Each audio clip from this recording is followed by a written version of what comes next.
الذي أحيانا بعدما أماتنا وإليه النشور.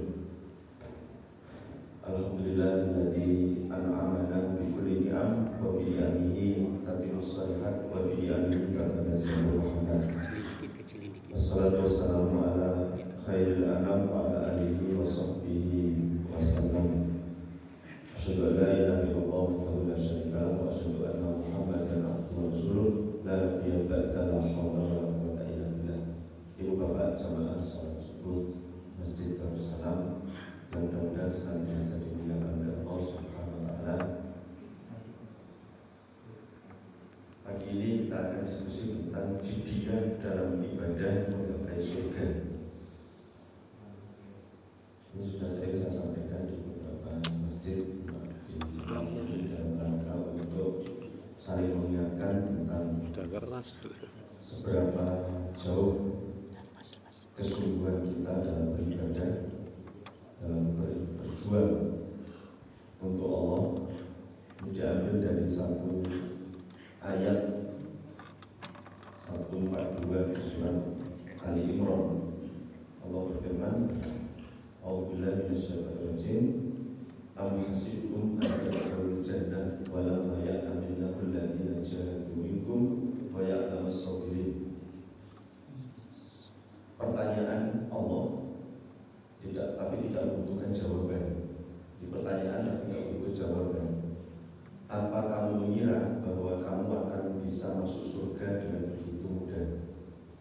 Padahal Allah belum melihat orang yang mujahadah, jiddiyah, berjihad, berjuang di antara kalian, dan belum melihat juga orang-orang yang sabar dalam bermujahadah, sabar dalam berjiddiyah, sabar dalam berjihad dan berjuang.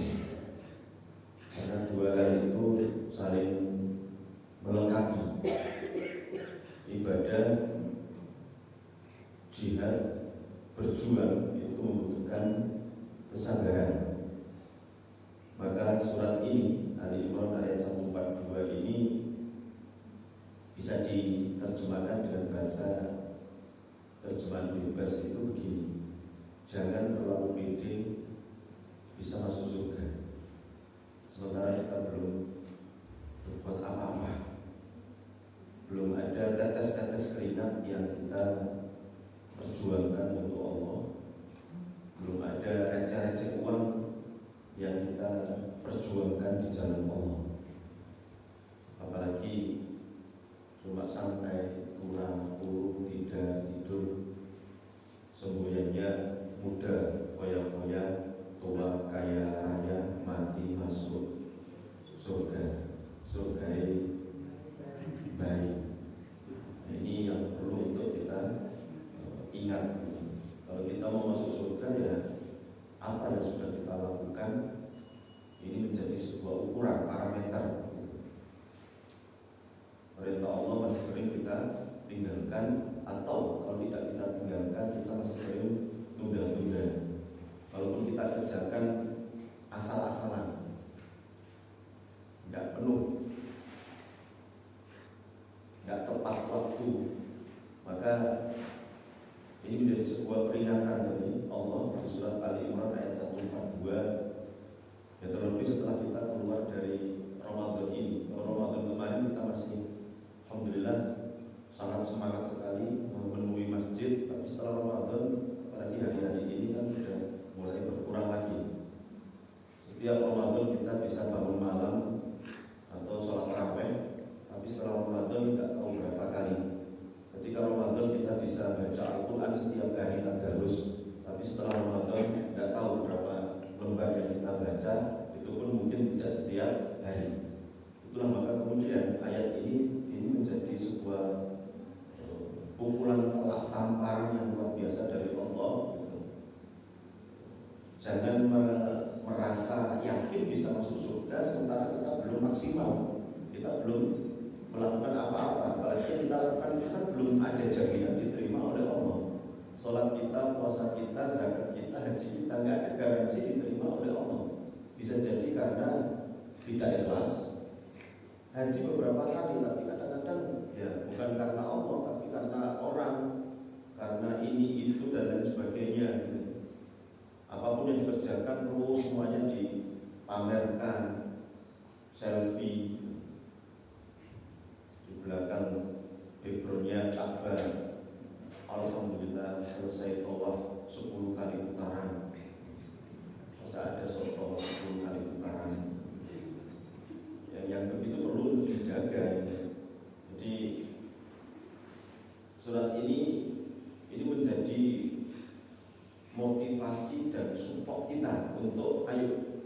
masih ada sisa waktu ini, kita sungguh-sungguh profesional, serius dalam beribadah. Jangan main-main, jangan meremehkan, jangan lemah, jangan santai.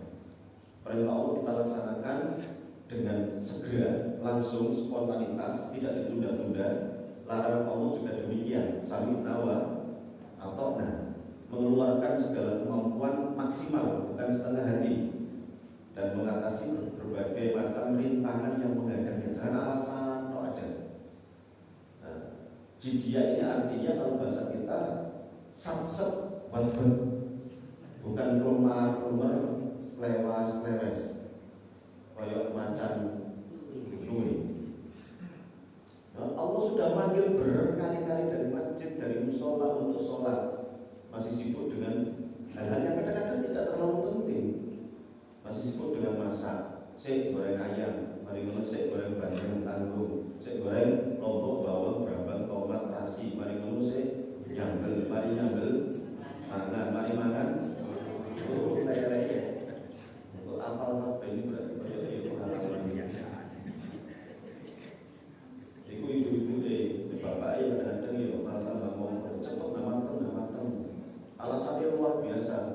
Nah, timbangannya sholat eling mangan lebih baik mangan eling sholat. Allah kok dipolitisir, udah terus itu.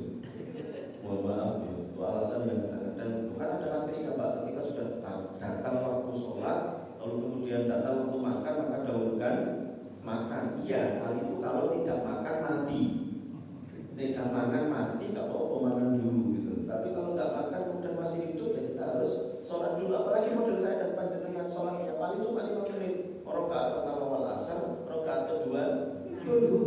Ina itu aja. Nggak lama. Apalagi model saya dan panjenengan contoh terus hafal di luar kepala. Maka ini yang perlu untuk kemudian ke depan kita sungguh-sungguh kita seriusi gitu. Nah, dari apa yang kita bahas ini ada syarat yang harus kita lakukan ketika kita al-jidiyah. Yang pertama al-istijabah al-fawriyah, responsif, cepat, tanggap. Perintah segera dilaksanakan, larangan segera ditinggalkan.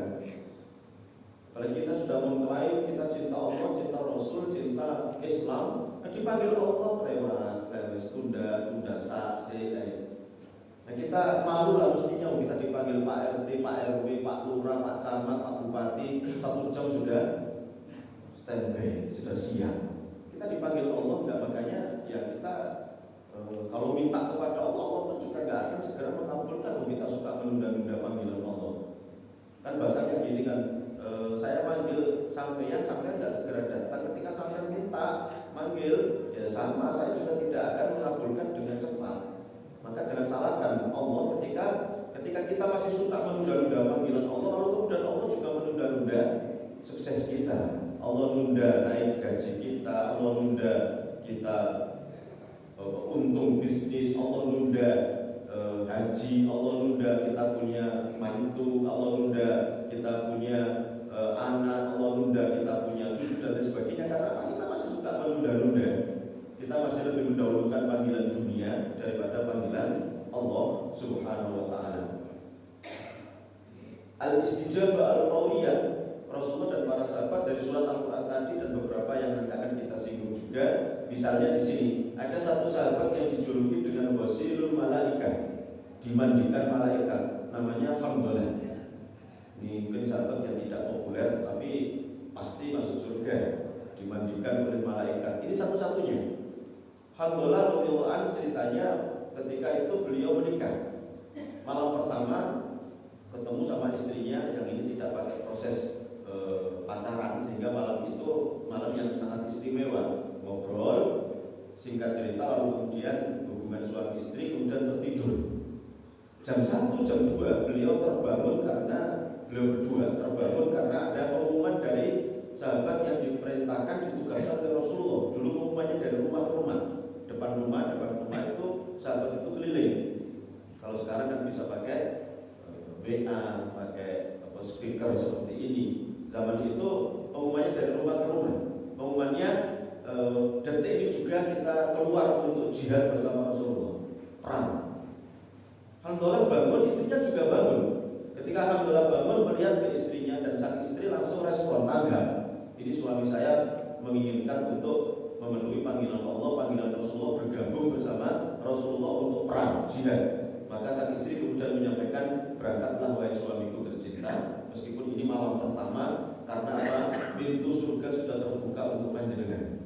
Alhamdulillah, berterima kasih dengan pemahaman istrinya yang seperti itu, meskipun itu malam pertama dan beliau langsung berangkat. Diingatkan sama istrinya, wahai suamiku tercinta, panjenengan belum mandi besar, mandi junub. Apa jawab sang suami? Alhamdulillah, kalau saya mandi dulu terlalu lama, saya bisa mendapatkan surga Allah Subhanahu wa Ta'ala.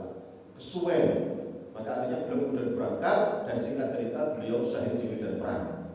Ketika beliau diangkat jasadnya, di bawah terbaring jasadnya itu karena pasir basah. Sahabat kemudian bertanya, ya Rasulullah, ini aneh, nggak ada hujan, nggak ada apa, kenapa kok pasir yang tempat terbaringnya jasadnya Alhamdulillah kok basah? Maka Rasul mengatakan, saya diberitahu malaikat Jibril, beliau dimandikan oleh malaikat. Mati syahid tidak wajib dimandikan, tapi belum dimandikannya karena belum junub. Subhanallah, luar biasa. Cepat merespon panggilan Allah, panggilan Rasulullah. Ini pada jihad sudah pasti taruhannya nyawa, tetapi itulah yang bahkan justru dijadikan sebagai tujuan utama. Mati syahid di jalan Allah itu tujuan utama, karena mati cuma dua. Kalau nggak mati syahid, mati sakit. Kalau nggak husnul khotimah, su'ul khotimah. Kalau nggak mati baik, mati jelek. Nggak ada alasan.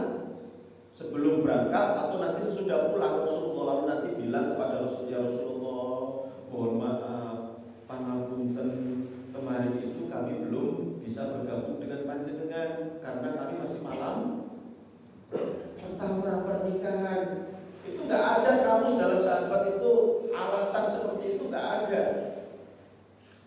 Bahkan mereka berlomba-lomba untuk berbuat baik, berlomba-lomba untuk memberikan yang terbaik untuk Allah, untuk agama Allah. Nah, kita ketika dipanggil untuk sholat, alhamdulillah nggak terlalu jauh dan tidak ada resiko apapun. Masjidnya juga dekat, masjidnya juga bagus, tapi kita masih sering tunda-tunda. Iya, kalau seandainya kita sebagai seseorang yang kalau kemudian kita tunda berakibat fatalnya nyawa, resikonya nyawa, misalnya dokter spesialis bedah, pas sedang melakukan operasi lalu kemudian adzan zuhur, tinggal dulu lah sholat, pakai sholat rawatib dulu, qobliyah 4 rakaat, sholat zuhur 4 rakaat, ba'diyah 4 rakaat. Setelah itu kemudian doanya Asmaul Husna, balik-balik pasiennya sudah dead. Nah, itu nggak boleh. Ya, ini yang perlu untuk kita fahamkan dalam diri kita nanti. Al-Maidah ayat 90-91 ini respon untuk meninggalkan minum khamr, haramnya minum khamr. Waktu itu para sahabat ketika sampai ayat ini maka langsung intahaina, kami berhenti ya Rasulullah, sami'na wa ata'na. Semua yang sedang dipegang, diminum, dibotol, digendong, dibuang semua. Spontanitas waktu itu, sehingga digambarkan Mekah waktu itu jadi lautan khamr, lautan arak, minuman keras. Saking banyaknya orang Arab waktu itu senang sekali dengan minuman keras karena untuk semangat, untuk menghangatkan tubuh dan sebagainya, sehingga persediaannya itu sampai bergentong-gentong, sehingga ketika dibuang semuanya itu sampai seperti lautan khamr. Saya nggak bisa bayangkan ini ketika baca riwayat hadis tentang ini semuanya. Kalau orang-orang kan paling punya cuma berapa botol gitu ya. Kalau dibuang nggak sampai menjadi lautan, tapi saking banyaknya seperti itu. Nah, para sahabat tidak kemudian eman, mubadir, dihabiskan dulu baru nanti kemudian berhenti. Enggak. Yang namanya haram tidak ada kata mubadir. Haram ya haram gitu. Sering terjadi dialog anak-anak muda atau kadang-kadang juga bapak-bapak ikut ketika keluar rumah lalu kemudian lihat ada cewek-cewek nggak pakai baju misalnya, lalu kemudian mubadir kalau nggak dilihat. Nggak ada kata mubadir. Haram ya haram gitu. Ini intahaina, kami berhenti spontanitas saat itu juga, nggak nunggu nanti kalau sudah habis macam-macam, karena khamr itu mahal harganya, minuman keras itu mahal, gitu. Satu botol aja sampai puluhan ribu, vodka, topi miring, apalagi? Ya, informasinya seperti itu. Ya kan jenis-jenis minuman keras seperti itu, saya nggak tahu panjang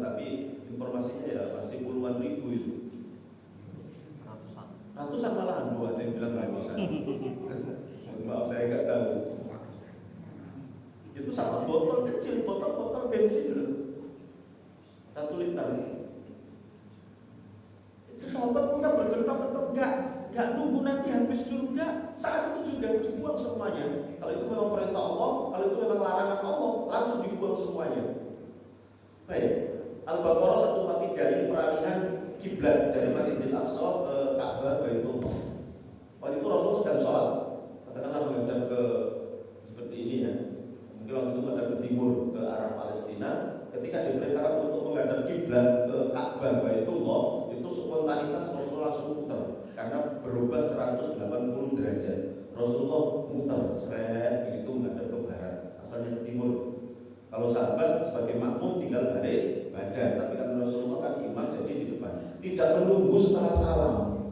Nanti aja kalau salam, lalu kemudian sholat berikutnya menghadap ke enggak, tapi spontanitas pada saat itu juga luar biasa. Kemudian Al-Ahzab 59 An-Nur ayat 31, wajibnya jilbab ketika perintah ini diwajibkan, maka para istri sahabat itu langsung merobek apa saja yang ada, robek gorden, merobek taplak meja, merobek selimut, macam-macam, langsung dipakai untuk menutup aurat. Tidak ada yang nunggu nanti beli dulu ke pasar besar, kesuwen. Ya kalau seandainya Grab Gojeknya langsung ada, tapi kalau tetapi itu membutuhkan waktu yang agak lama, kelamaan terhadap merespon perintah Allah langsung spontanitas.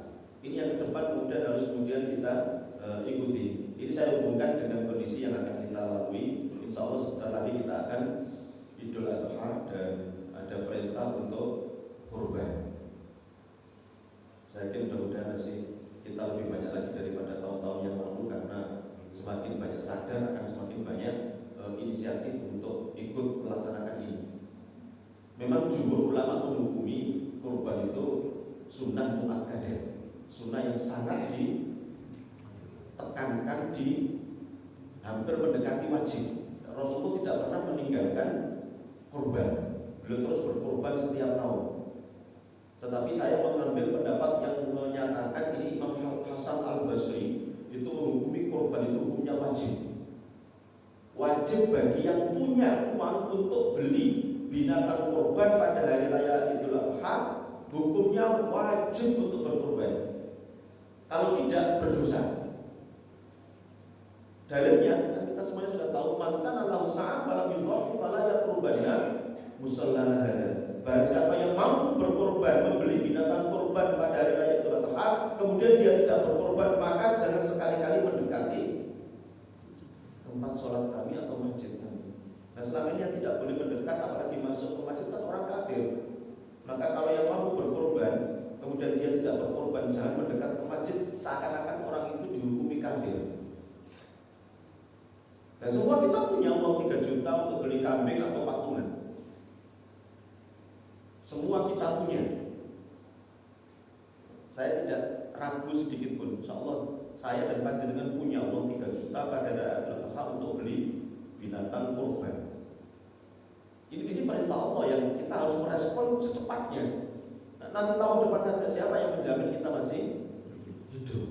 Ini saatnya untuk terus, untuk kita bisa merespon panggilan Allah. Saya nggak punya uang, Pak.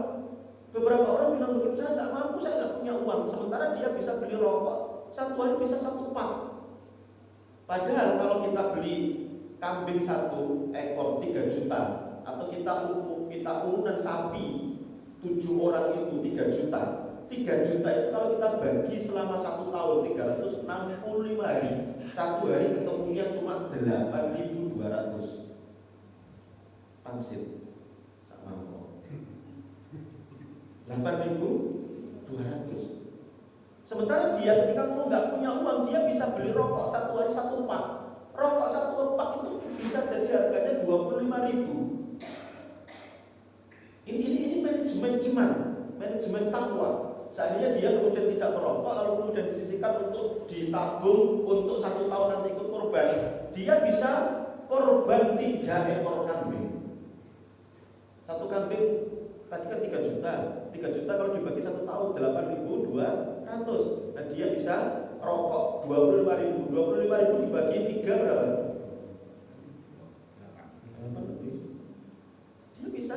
kurban 3 ekor kambing. Saya tidak punya uang, tapi dia bisa beli rokok 1 hari bisa 25.000. Saya tidak punya uang, Pak. Preteli itu emas. Anting-anting 1 saja bisa dapat kambing.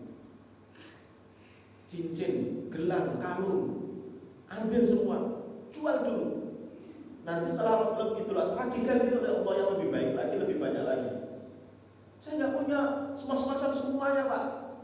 Ada sofa, kursi, jual. Loh, betul. Loh, nanti kan kita duduknya di mana, Pak? Lesehan. Ini kan bukan satu yang sifatnya primer, sifatnya yang sangat mendesak. Kita bisa duduk dengan lesehan. Nanti habis Idul Adha, insya Allah ada rezeki beli lagi. HP kita mahal harganya.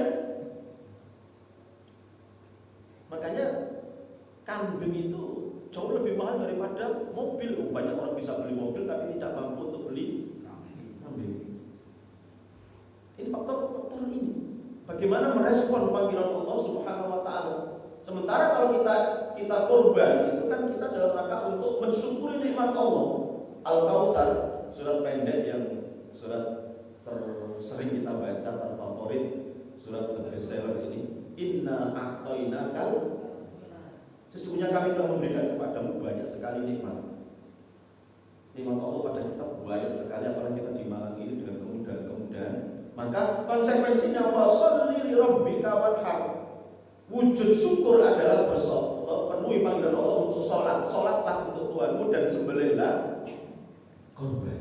Dan korban itu adalah wujud syukur atas nikmat Allah yang telah diberikan kepada kita. Dan kalau kita bersyukur dengan korban, maka surat Ibrahim ayat 7, la in syakartum la azidannakum. Jika kalian bersyukur berkorban, aku akan tambah sebanyak mungkin nikmat yang aku berikan kepadamu. Ini janji Allah. Allah sudah menyampaikan di surat Ibrahim ayat 7.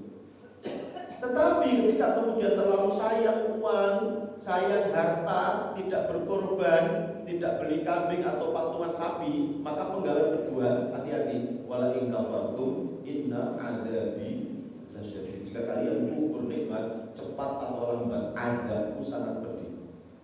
Allah bisa mengambil paksa harta kita ketika kita tidak berkorban, tidak bersyukur atas nikmat Allah dengan cara-cara Allah.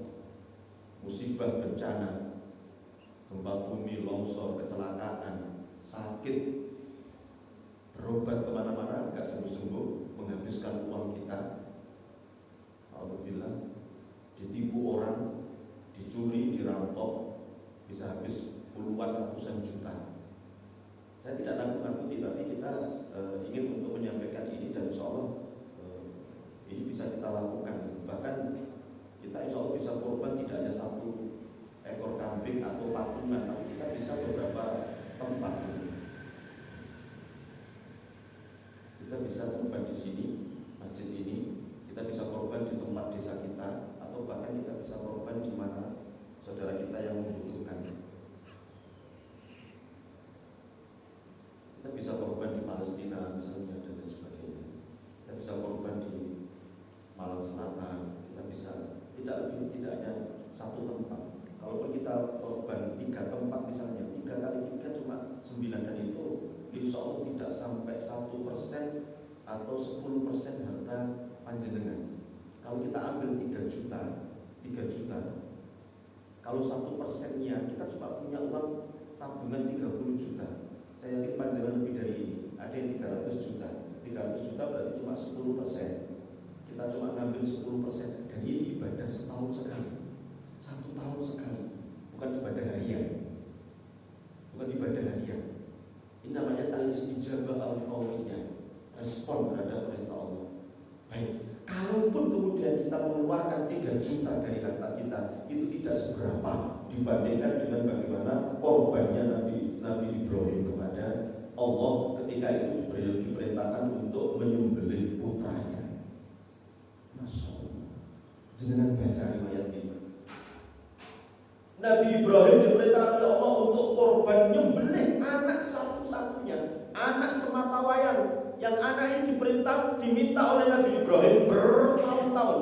Dalam riwayat sampai usia 90 tahun lebih. Nabi Ibrahim minta, Rabbi habli minas salihin, Rabbi habli minas, ya Allah karena aku anak yang soleh, anak yang nantinya bisa melanjutkan estafet kenabian, menyebarkan Islam. Dikaruniai anak, meskipun pada waktu itu tidak bisa langsung kumpul, karena Nabi Ibrahim waktu itu diperintahkan untuk membawa anaknya Ismail dan istrinya untuk hijrah ke Makkah. Nabi Ibrahim di Palestina, Makkah. Diantar ke Makkah, Nabi Ibrahim balik lagi ke Palestina. Sering dijenguk, satu kali jenguk putramu wahai Ibrahim dan sembelih putramu. Anak satu-satunya.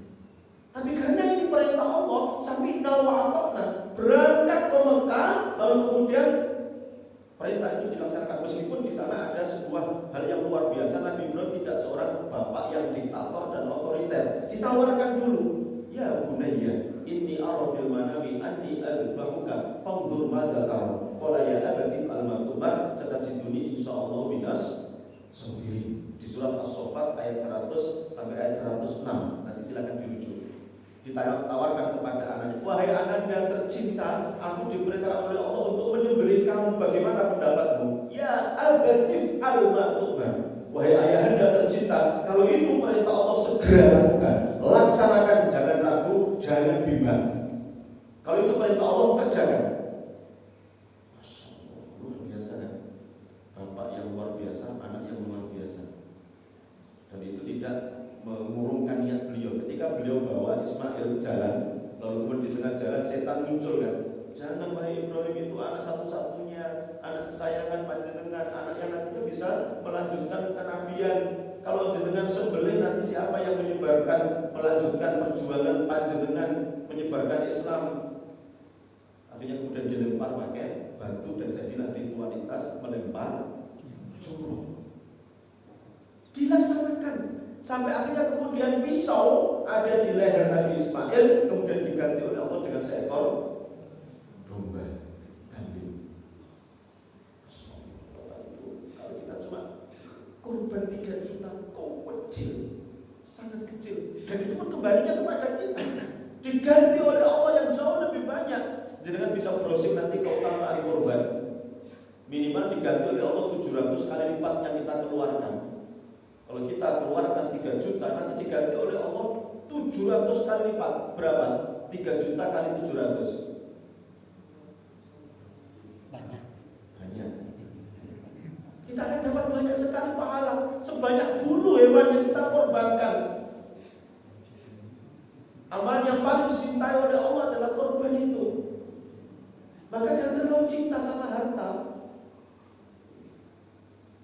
Tadi saya disampaikan informasi Bapak seperti apa namanya, di Masjid Al-Mu'minun misalnya sapi itu sampai 14. Masya Allah. Kesadaran untuk itu gitu.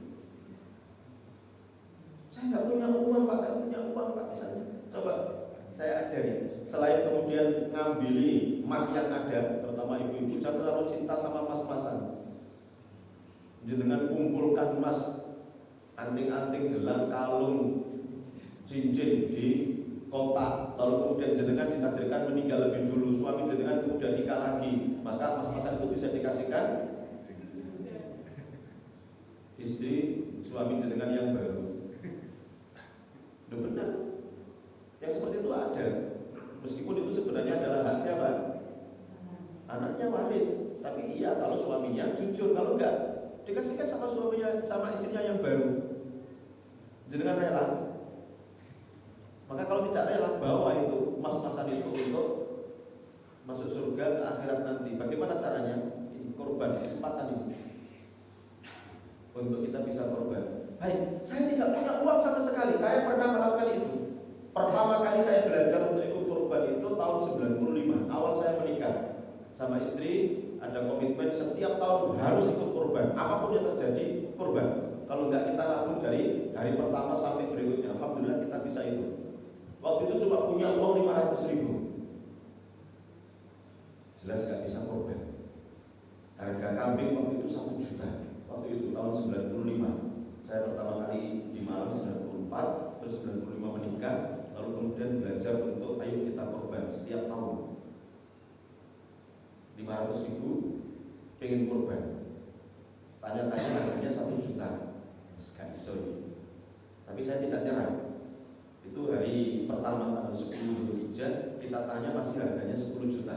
Tapi hari kedua tanggal 11 Dzulhijjah hari tasyrik pertama saya tanya-tanya di jalan harganya sudah turun 800. Wah ini ada kesempatan ini. Saya tawar 500 nggak boleh. 800 saya tawar 500 nggak boleh. Nggak dikasihkan. Oke nggak apa-apa. Pulang. Besoknya masih belum nyerah. Tanya lagi, keliling lagi sama istri. Berapa harganya? Hari kedua tanggal 12 Dzulhijjah hari tasyrik kedua harganya sudah turun 700. Wah alhamdulillah, insya Allah kesempatan ini. Saya tahu 500 tetap nggak boleh. Hari ketiga tanggal 13 Dzulhijjah hari tasyrik yang ketiga saya keluar lagi tanya harganya berapa? 600. Saya bilang saya cuma punya uang 500. Apa nggak boleh saya tawar 500? Alhamdulillah dikasihkan. Katanya daripada pulang bawa kambing lebih baik pulang bawa uang. Dikasihkan. Alhamdulillah itu pertama kali saya belajar kurban dan saya bisa kurban meskipun cuma punya uang 500. Tabungan cuma 500. Nah, makan besok apa urusan nanti, urusan Allah. Kita nggak usah pikir tentang itu, yang penting kita berjuang, berkorban di jalan Allah, nanti Allah yang akan memenuhi. Dan alhamdulillah setelah itu kemudian rezeki semakin bertambah. Bahkan alhamdulillah setiap tahun korban tidak hanya 1, bisa 2, bisa 3 di 3 tempat. Tadi saya menyampaikan saya bisa korban ke Palestina. Tahun lalu saya dapat kiriman gambar disembelih oleh saudara kita di Palestina. Di sampingnya itu ada papan nama 1, 2, 3, 4, 5, 6, 7. Salah satu di antara itu adalah namanya Farid. Alhamdulillah. Tidak hanya di Malang.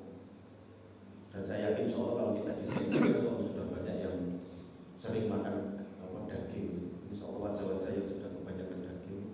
Insya Allah kita butuh. Nah itu yang di luar-luar sana. Kalau di Malang Selatan banyak yang jarang makan daging, apalagi saudara kita di Palestina yang sedang tinggalnya di kamp-kamp pengungsian. Ada yang di barak-barak, ada yang di bawah lorong-lorong, di benteng-benteng itu yang mereka ketemu dengan makanan itu jarang sekali. Itu yang kemudian kita targetnya ke sana. Meskipun kalau korban di Palestina memang lebih mahal, tidak 3 juta. Kalau patungan sapi, karena di sana harga sapi bisa 45, 50 juta, 60 juta. Jadi dibagi 7 orang itu. Kita nggak akan jadi miskin gara-gara korban. Bahkan Allah akan mengganti berlipat-lipat. Alhamdulillah. Jadi nomor 1 ini kaitannya dengan korban itu seperti ini. Bapak Ibu, apalagi kita merasa sudah usia sudah agak sakit-sakitan gitu, yang kemudian prediksi kita paling tinggal berapa bulan lagi mati. Mohon maaf, jangan lama-lama, 6 tahun depan saja keburu mati. Itu masih ada nyawa, yuk bawa ke surga dengan cara seperti ini gitu. Ini poin nomor 1. Para sahabat semuanya jangankan untuk cuma 3 juta, nyawa itu dilakukan. Alhamdulillah, ghasirul malaikat. Apalagi ini diganti oleh Allah dengan berlipat-lipat. Ini untuk kita, bukan untuk Allah. Allah tidak butuh ibadah kita. Ini semuanya adalah untuk kita. Allah tidak butuh sholat kita, zakat kita, haji kita, enggak. Tapi Allah butuh ketakwaan kita, merespon bagaimana Allah memerintahkan kita. Dan ini yang kembalinya untuk kita sendiri, bukan untuk Allah. Ini masih ada waktu. Masih beberapa hari lagi sampai nanti Idul Adha, bahkan sampai hari tasyrik pertama, hari tasyrik kedua, hari tasyrik ketiga. Kalaupun tidak punya uang seperti yang saya lakukan tadi, beli hari yang ketiga. Itu kalau masih ada. Kalau tidak ada ya gimana lagi? Enggak ada. Hari yang ketiga, insya Allah. Ini tentang al-istijabah al-fawriyah. Baik. Yang kedua, al-azmul qawmi, tekad yang kuat dan teguh hati. Ketika kita ibadah korban, tekad harus kuat. Mau umroh, tekad harus kuat. Kalau tidak, keburu kepakai yang lain. Betul. Saya punya teman yang tahun 2019 kemarin dapat panggilan daftar haji itu, mestinya harus melunasi dan tapi dia minta untuk ditunda tahun depan saja, uangnya dipakai untuk beli mobil. Sampai hari ini nggak berangkat. Karena apa? Tahun 2020 COVID, 2021 COVID, 2022 ini namanya di bawah garis yang berangkat. Masih belum tahun depan. 4 tahun tertunda. Kalau niat korban, segera langsung keluarkan, merem aja. Kalau nggak begitu, nanti akan terpakai untuk yang lain, beli ini, beli itu, beli macam-macam. Nggak jadi korban. Makanya tekad itu harus kuat. Berangkat ke masjid mau ibadah seperti ini, sholat atau pengajian. Kadang-kadang di tengah jalan karena ada godaan ini itu aja akhirnya nggak berangkat. Makanya harus apapun yang terjadi kuat. Baru kadang-kadang mau keluar rumah gerimis, kasih tahu berangkat ke masjid. Padahal cuma gerimis. Nanti kalau saya berangkat kemudian tetap gerimis, apalagi nggak bawa payung, lalu kemudian sakit. Siapa yang menjamin kita di rumah aja nggak sakit? Kita sering nggak ngapa-ngapain di rumah, tiba-tiba pilek batuk. Padahal kalau kita hujan-hujan gerimis juga nggak batuk. Semuanya kan yang ngatur cuma Allah. Maka ini harus kemudian kita jadikan sebagai sebuah ukuran. Coba kita lihat, misalnya kita belajar dari seorang Umar bin Khattab. Ketika beliau hijrah ke Madinah, nggak ada satupun yang berani untuk menghadang. Ketika Rasulullah memerintahkan semua sahabat kita akan hijrah dari Makkah ke Madinah, tinggalkan semua yang kalian miliki, karena nggak mampu untuk dibawa. Ditinggalkan semuanya. Semua sahabat pindah hijrah, semuanya sembunyi-sembunyi. Berangkatnya malam hari, gelap. Kenapa? Kalau kemudian tahu orang-orang kafir Quraisy melihat, tangkap, resikonya mati. Semuanya sembunyi-sembunyi. Dan itu memang diperintahkan Rasulullah juga nggak apa-apa, dalam rangka menjaga keamanan sahabat ini untuk bisa pindah ke Madinah. Satu orang bernama Umar bin Khattab, luar biasa. Ini yang saya luar biasa kagumnya beliau. Umar bin Khattab justru menantang orang-orang kafir Quraisy Makkah. Datang, kumpulkan semuanya orang kafir Quraisy Makkah, dan beliau kemudian mengatakan, siapa yang ingin istrinya janda, siapa yang ingin anaknya yatim, temui saya di balik bukit. Ayo duel, berantem. Saya akan hijrah bersama Rasulullah. Silakan hadang saya, temui saya di balik bukit. Tapi kalau yang ingin istrinya janda, anaknya yatim, temui saya di balik bukit. Yuk duel. Gak ada satupun orang yang berani menemui beliau. Meskipun secara perhitungan matematika, seandainya beliau digeruduk, royok satu orang Mekah, pasti kalah. Tapi inilah kekuatan iman, kekuatan tekad itu seperti itu. Ja'far bin Abi Thalib ketika perang Mu'tah, beliau bawa pedang. La ilaha illallah itu. Ketika terpotong, tangan kanannya dipegang tangan kirinya. Ketika tangan kirinya dipotong, langsung dirangkul. Ketika jasadnya dipotong, kemudian baru diganti sahabat yang lain. Maka kesungguhan, perjuangan dan kesungguhan jiddiyah kita terus harus kita pupuk. Tekad harus kuat. Hujan ke gerimis mau ke masjid aja kan banyak, ada payung, ada jas hujan, ada mobil, ada daun pisang atau apalah begitu kita pakai kan bisa. Baik, al-musabarah ini juga memperkuat yang poin kedua tadi, tahan gigih, tabah mulut, nggak gampang dirayu, dibujuk. Lihat, ketika Rasulullah berdakwah itu orang-orang kafir datang untuk merayu, membujuk dengan berbagai macam rayuan dan bujukan agar beliau tidak berdakwah. Orang kafir tahu resikonya dakwah Rasulullah itu.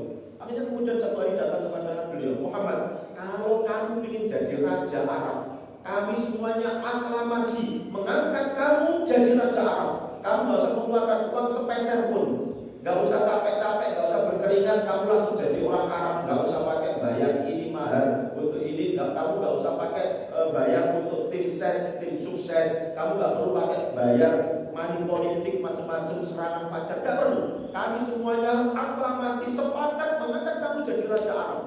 Syaratnya cuma satu, berhenti menyebarkan Islam. Ditolak, tidak. Minggu berikutnya datang lagi. Muhammad, kalau kamu ingin jadi orang paling kaya seluruh Arab, akan kami kumpulkan semua kekayaan orang Arab, emas, perak, berlian, onta, semua kekayaan, uang kami berikan kepada kamu. Kamu jadi orang paling kaya seluruh Arab, tidak perlu mengeluarkan setetes pun keringat, tinggal duduk manis, kamu jadi orang paling kaya. Syaratnya cuma satu, berhenti menyebarkan Islam. Tidak, ditolak. Datang lagi minggu berikutnya, Muhammad, kalau kamu ingin istri yang paling cantik seluruh Arab, akan kami carikan, kami serahkan kepada kamu. Kamu bisa bersenang-senang, bisa menikah dengan wanita yang paling cantik itu. Syaratnya cuma satu, berhenti menyebarkan Islam. Ditolak, tidak. Sampai keluar kata-kata seperti ini, wallahi law wada'u syamsa fi yamini wal qamara fi yasari li an atruka hadzal amra ma taraktu hatta adharallahu aw ahlika dunya. Demi Allah, seandainya mereka mampu memetik matahari diletakkan di tangan kanan dan mampu memetik bulan diletakkan di tangan kiri agar aku berhenti menyebarkan Islam, aku tidak akan mundur setapak sampai aku menang di jalan ini atau aku mati di jalan ini. Masya Allah, Nabi kita Bapak Ibu calon di surga seperti ini. Dan gampang dirayu, dibujuk. Mau mendatangi pengajian di Masjid As-Salam, kemudian di WA sama temannya, ayo rujaan, tapi dia kasih itu. Ya Allah, rujaan yang rusak pilih, urusan weteng, toy kerut, toy. Kalau bahasanya Jawa Pos, JTV itu kan urusan badokan, toy. Kita sudah urus segini, masih mikir masalah gitu, itu kan ya sangat terlalu sekali gitu. Bujukan, rayuan banyak sekali Bapak Ibu. Saya pernah didatangi, ada 2 orang laki perempuan yang masih muda bawa uang 1 koper untuk menikahkan saya yang bersangkutan itu, nikah siri. Tapi ketika saya pelajari semuanya secara agama enggak sesuai, karena saya tanya bapak sampean ada bapak yang perempuan wali kan. Saya bisa minta datang ke rumahnya sampean, nanti bapak sampean itu taukil wali kepada saya untuk menikahkan sampean berdua. Waktu itu saya masih belum jadi penghulu, belum jadi PNS. Artinya itu kan nikah siri. Kalau PNS, apalagi penghulu, itu kalau ketahuan menikahkan siri langsung dipecat, bahkan bisa dihukum karena melanggar ini pidana. Jadi negara tidak boleh melakukan nikah siri. Jadi waktu itu saya tanya bapak sampean ada. Saya bisa datang ke rumah sampean, nanti bapak sampean tahu wali kepada saya. Bilangnya nggak bisa pak, bapak saya nggak setuju. Di situ, akhirnya kemudian saya tidak menyetujuinya. Pulang, bawa uang 1 koper. Ketika saya di KUA Kedung Kandang itu ada seorang bapak-bapak, Mak Comblang, utusan. Dia mau menikahkan bosnya. Bosnya itu orang Malaysia, luar negeri Malaysia, mau nikah dengan salah satu orang Kedung Kandang. Dia datang cuma bawa selembar cek, silakan panjenengan isi berapapun nanti akan dicairkan bos saya. Ketika saya pelajari ternyata sang istri waktu itu iddahnya masih belum selesai.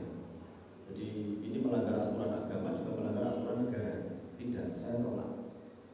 Bapak Ibu, ujian, rayuan, godaan banyak sekali. Kita sering melihat ketika orang itu baik, kalau kemudian diangkat jadi komisaris ini, komisaris itu, akhirnya jadi ya seperti itu, menghalalkan yang haram, mengharamkan yang halal. Dunia ini memang luar biasa, godaannya sangat menggoda sekali. Hati-hati. Rasulullah seperti ini. Ya. Jadi kalau kita mau kaya sebenarnya gampang sekali. Banyak sekali godaan ujian yang membuat kita bisa menjadi seperti. Tapi apa artinya kalau kemudian kita kaya sesaat, yang paling lama bisa kita nikmati 20 tahun, 30 tahun, setelah itu jadi bahan bakar api neraka. Jadi al-muthabbarah. Baik, yang keempat, tasfirul imkanat, mengerahkan seluruh potensi yang kita miliki. Apa? Jiwa, raga, anak, harta, keluarga, waktu, termasuk tadi mengerahkan semua potensi. Saya tidak punya uang, saya punya sofa, jual. Saya tidak punya uang, saya punya anting-anting, gelang, kalung, cincin. Saya punya di dijual, lebih dari satu mobil, lebih dari satu sepeda jual. Untuk sementara kita korban. Ini namanya mengerahkan segala kemampuan. Lihat, ada seorang ibu-ibu yang waktu itu ingin berjuang bersama Rasulullah. Karena namanya ibu-ibu, apalagi sudah tua, nggak mampu beliau. Apa yang dilakukan? Anaknya disuruh, sana, berangkat bersama Rasulullah, jaga Rasulullah dari gangguan apapun dengan pedang. Anak ini nggak mampu megang, nggak mampu bawa pedang. Kenapa? Berat. Pedang itu apa? Diikat di betisnya. Bawa, berangkat bersama Rasulullah. Mengerahkan segala kemampuan yang kita miliki, Bapak Ibu. Saya tidak bisa berdakwah, Pak. Sekarang banyak sekali sarana untuk bisa berdakwah. Kita punya HP. Di HP itu ada status WA, status Facebook. Manfaatkan itu. Saya mungkin sudah ada 10 tahunan ini sejak punya HP sampai sekarang, setiap pagi saya tidak pernah absen untuk isi status di WA dan status di Facebook. Meskipun cuma sekedar ayo sholat tepat waktu misalnya, cuma gitu. Tapi setiap hari saya, dan alhamdulillah banyak sekali yang berterima kasih dan banyak sekali yang berubah menjadi sadar.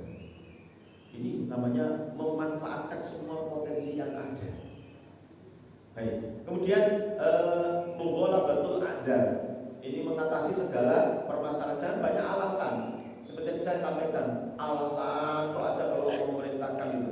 Disuruh ini alasan, disuruh ini alasan. Untuk apa? Menghindar dari perintah Allah. Korban alasan gak punya uang, padahal punya segala. Maka jangan jadi orang alasan. Orang alasan itu orang yang tidak baik.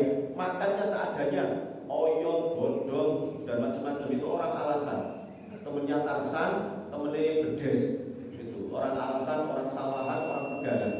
Ibu-ibu, bapak-bapak, maka kita punya banyak sekali berbagai kemampuan untuk ini. Maka kita bisa melihat tadi lah bagaimana misalnya Abdullah bin Umi Maktum itu sahabat yang buta.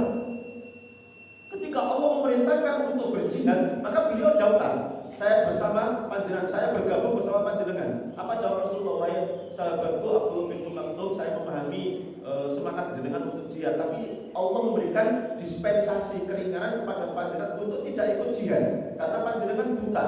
Apa jawab beliau? Ya Rasulullah, kenapa panjenengan masih ragu terhadap komitmen terhadap semangat kami, semangat saya? Kalau teman-teman yang lain yang melek ketika melihat musuh yang begitu banyak, mereka bisa lari. Aku gak akan bisa lari karena aku tidak bisa melihat. Jangan ragukan semangat saya. Abdullah bin Umi Maktum. Amr bin Jamuh juga berjihad dalam keadaan cacat. Ada yang sahabat yang sudah tua pun juga bongkok ikut jihad dan lain sebagainya. Nah kita ini loh, alhamdulillah sehat.